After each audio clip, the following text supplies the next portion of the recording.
Welcome back to my channel guys. माझा तुम्हाला हा क्वेश्चन आहे की तुम्ही ॲनिमल लाईफ जगताय. ॲनिमल लाईफ काय आहे हे पहिले जाणून घेऊ आपण. ॲनिमल लाईफ म्हणजे की तुम्ही जन्माला येता, मोठे होता, आईबाप सांभाळतात. आईबाप सांभाळल्यानंतर तुम्ही एक अडल्ट एजमध्ये होतात. अडल्ट एजमध्ये तुम्ही काय करता, एक पार्टनर फाइंड आउट करायचं ट्राय करता. पार्टनर भेटला की त्यासोबत फिजिकल होतं. फिजिकल झालं की त्याच प्रोसेसमध्ये तुमचं ब्रेकअप वगैरे होतं. मग तुम्ही थोडंसं निराश होता, सगळं वाईट होऊन जातं, सगळं लाईफमध्ये डिप्रेशन वगैरे होतं. तुम्ही त्या फेजमधून बाहेर निघता. एज्युकेशन वगैरे हे ते सगळं आधीपासून सुरूच येत असतं. मग परत एक टायमानंतर तुमचे पॅरेंट्स तुम्हाला फोर्स करतात लग्नासाठी. मग एक टायमानंतर तेच तुम्हाला फोर्स करतात की रिप्रोड्यूस करा, और तुमच्या वर्जन तुम्ही करतातच. एकदम बेसिक लाईफ. रिप्रोड्यूस करता, तुमचे लेकरं मोठे होतात, तेच सायकल परत एकदा सुरू होते. तुम्ही म्हातारे होतात, परत मग तुम्हाला जाणवतं की इतक्या वर्ष केलो त्याचा काय उपयोगच नव्हता. मी एका बुकमध्ये वाचलं होतं की एखादा माणूस जेव्हा खूप पूर्ण आयुष्य घालवतो त्याच्या लाईफमध्ये, तो लास्टला जेव्हा असा बेडवर पडलेला असतो, तो स्वतःच्या वरती त्या छताला बघत असतो आणि त्या छताला बघत बघत तो म्हणतो की यार,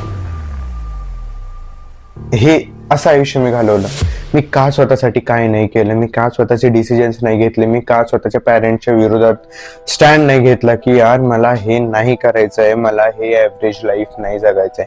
माझं इतकं छोटं पोटेन्शियल नाही आहे की मला इतक्या छोट्या लेवलला कमवायचंय, और इतक्या छोट्या लेवलचे विचार ठेवायचे, और माझं पार्टनर जे असावं ते माझ्या मर्जीचं असावं. मला हे एज्युकेशन हवं, तर स्पेसिफिक एज्युकेशनच मला हवं होतं. मला वर्ल्ड ट्रॅव्हल करायचं, तर हे माझी इच्छा आहे, मी वर्ल्ड ट्रॅव्हल करणार. It's my decision. माझं नुकसान होणार आहे, मी ते अकाउंटेबिलिटी घेतो की इफ लॉस झाला तो माझा होणार आहे, प्रॉफिट झाला तो माझा होणार आहे, कोण दुसरं मध्ये येणार नाहीये. मग हे जे डिसिजन आहे हे पूर्णपणे माझं असणार आहे. मग का म्हणून मी माझं लाईफ इतकं वेस्ट घालवलं का, हा प्रश्न पडतो एखाद्या माणसाला मरताना. आणि इतकी वाईट हालत होती की असा माणूस लास्ट जेव्हा तो मरत असतो त्यावेळेस तो बोलू पण शकत नाही की यार मला असं होत आहे. तो फक्त डोळे वर करून असा बघत राहतो आणि फक्त स्वतःवर हसत राहतो की तो बेस्ट लाईफ मी. प्रभुपाद महाराज माहितीयेत, ज्यांनी इस्कॉनची स्थापना केलं. 24 एज मध्ये त्यांची बायको होती, सांभाळणार कोणी नाही. आई होती म्हातारी, सांभाळणार कोणी नाही. सगळं सोडून मोठ्या उद्देशासाठी निघाला तो माणूस. जेव्हा त्याला इथं जाणवलं ना की मला इतकं ऍव्हरेज लाईफ नाही जगायचं, मला याच्यापेक्षा मोठं बनायचं काहीतरी, तो माणूस निघाला. ऍट द एज ऑफ, मला कन्फर्म नाही माहितीये, बट एज ऑफ 65 का 75 ला त्यांनी सगळीकडे प्रसार करून ती संस्था बसवली. इमॅजिन करू शकता माणसाची त्या स्ट्रगल कसलं मोठं असेल, कसलं मोठं स्ट्रगल असेल त्याला. किती लोकांना स्वतःला समजावून सांगावं लागलं असेल की यार हाऊ दिस इज वर्क्स, हे असं आहे, he is a real god. हे सगळं त्यांना समजावून सांगावं लागलं असेल. This is how it works. Struggle खूप येणार आहे, बट तुम्ही जर ऍव्हरेज लाईफचा विचार केला की मला हे लाईफ भेटलंय, मी ॲनिमल लाईफ फॉलो करणार आणि मी असंच मरून जाणार आहे, दॅट हे असं वर्क नाही करत. तुम्हाला जर फ्युचरमध्ये जेव्हा येणाऱ्या पिढ्या आहेत, इतकी मोठी अजून माणसाचं पॉप्युलेशन वाढणार, इतकं कोण येणार आहे, त्याच्यामध्ये जर तुम्हाला स्वतःला दाखवायचं असेल, डिस्प्ले करायचा असेल, मेल्यानंतरही आणि फेमस व्हायचं असेल, तर तुम्हाला काहीतरी करून घ्यायचं आणि इम्पॉर्टंट आहे. हे ह्युमन बॉडी इतक्या सहज लेवलचं बनण्यासाठी, इतक्या सहज लेवलचं जगण्यासाठी, लाईक ॲनिमल, ह्युमन मध्ये असं म्हणतात की बुद्धिचक्र डेव्हलप्ड असतं पूर्णपणे. त्यांनी स्वतःचे डिसिजन घेऊ शकतो, काही पण करू शकतो, काही पण बनू शकतो, बट त्याला स्वतःचे सेल्फ डिसिजन, सेल्फ अकाउंटेबिलिटी घेणं खूप इम्पॉर्टंट आहे. But what we do, we live as a animal. कसं काय, आपण जन्मतो, शिकतो, पार्टनर शोधतो, रिप्रोड्यूस करतो, म्हातारे होतो, लग्न करतो, लावला लेकरं काढतो, तेच सायकल परत एकदा रिपीट करतो. त्यांच्या आयुष्यामध्ये पण तेच घालतो. स्वतः आपण काही अचीव्ह नाही केलं, सो आपण काय शिकवणार आहे आपल्या लेकरांना अचीव्ह करण्यासाठी. तेच लाईफ जगलो, एक ऍव्हरेज लाईफ जगलं, काही नाही केलं लाईफ मध्ये. हा, आणि त्या लेकरावरती आपण अन्याय करतो की तू माझं फॉलो कर कारण मी ते बघितलंय. एक सिरियल होती राधाकृष्णाची, तुम्ही बघितलं असेल, त्यामध्ये एक कॉट आहे, त्यांनी सांगितलेलं तुम्ही चालत असलेले सगळे काटे, सगळे खड्डे आणि सगळे खराब रस्ते सेम टू सेम तुमच्या लेकराच्या सेम टू सेम तुमच्या लेकराच्या रस्त्यामध्ये येणार असं नाहीये. जे तुम्ही फेस केलं तेच त्यांनी फेस करणार असं नाहीये.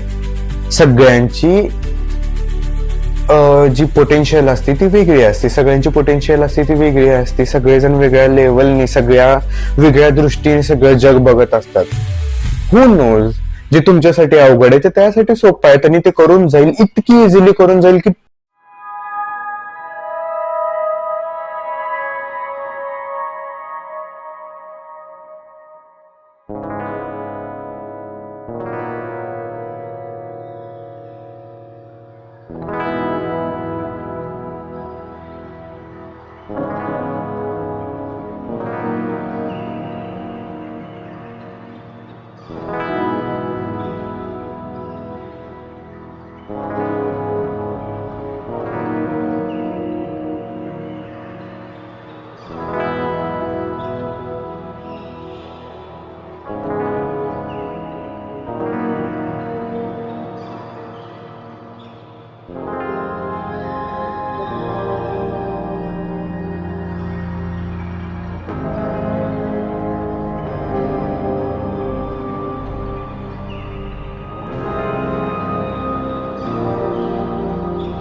दिस इज कॉल्ड ॲज लाईफ. हे पर्पज आपल्याला डेव्हलप करायचं. इतकं साधं सोपं लाईफ नाही जगायचं की यार आलं खाल्लं पिल्लं मेलं खपलं. नो, इतकं घाणेरडं लाईफ नाही जगायचं आपल्याला. यासाठी नाही जन्माला घातलं आपल्याला आपल्या आई बापांनी.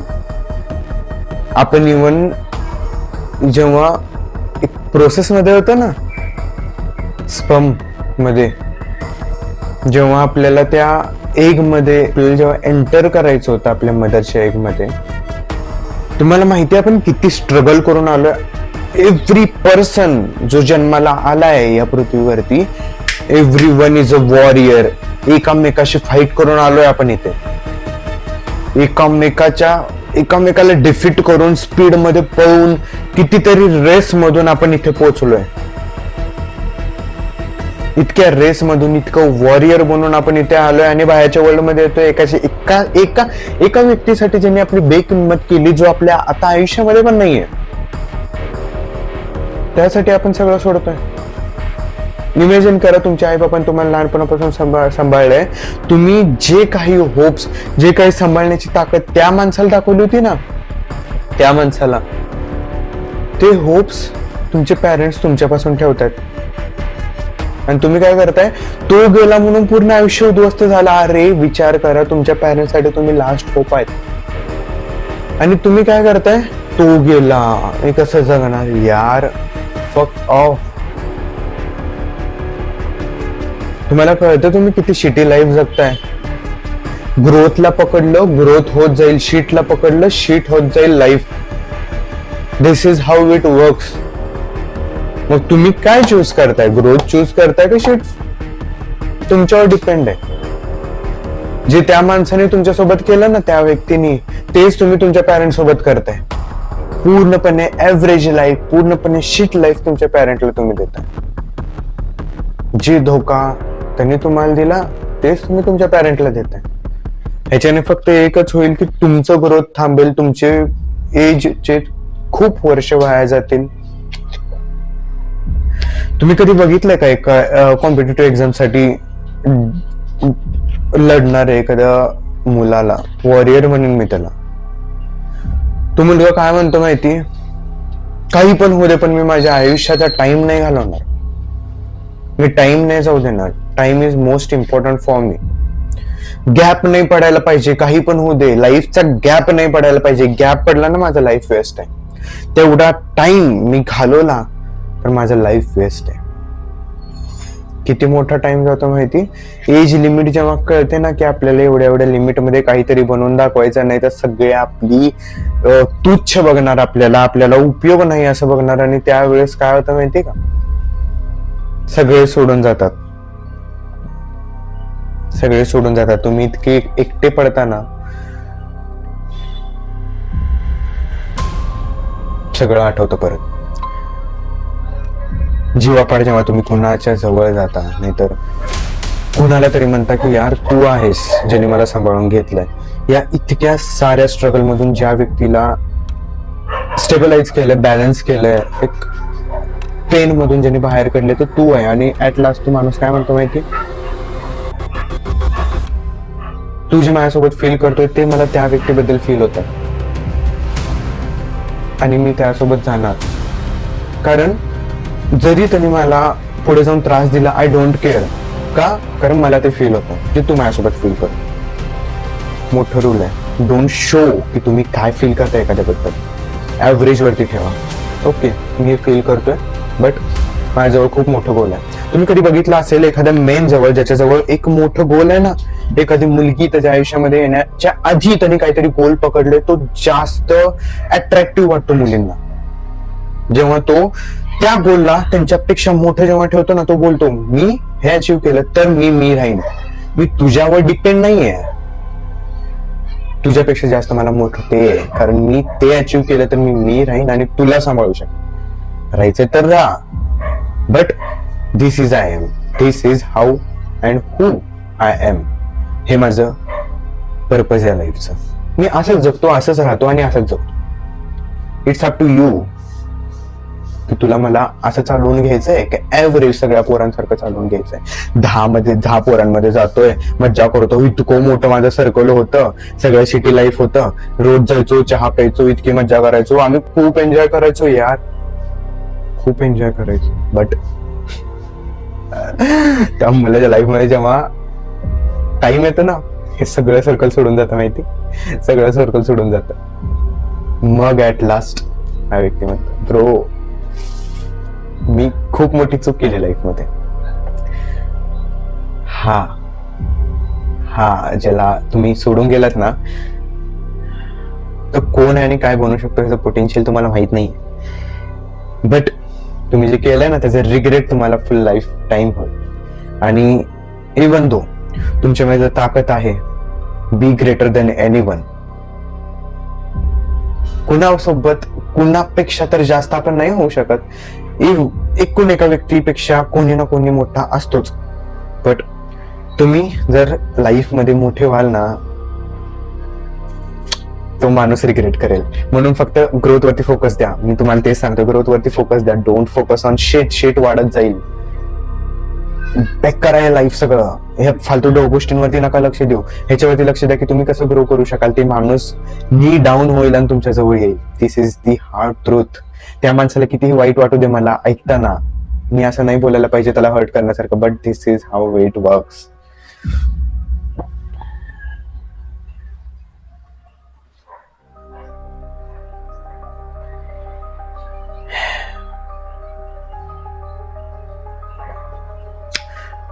जेव्हा आठवतं ना हे सगळं, की बाबा मी जेव्हा कनेक्ट होतो तुमच्यासोबत, की हे सगळं आठवतं की यार काय काय फेस करावं लागलंय, किती अपमान, किती किती लोकांनी सोडून निघून गेलेत. त्या पार्टनरला पण मी आतापर्यंत सांगितलं नव्हतं किती लोक मला सोडून गेलेत, किती माझा अपमान झालाय. बट तुमच्याशी कनेक्ट होताना हे सगळं जेव्हा रिपीट होतं ना माइंड मध्ये, तेव्हा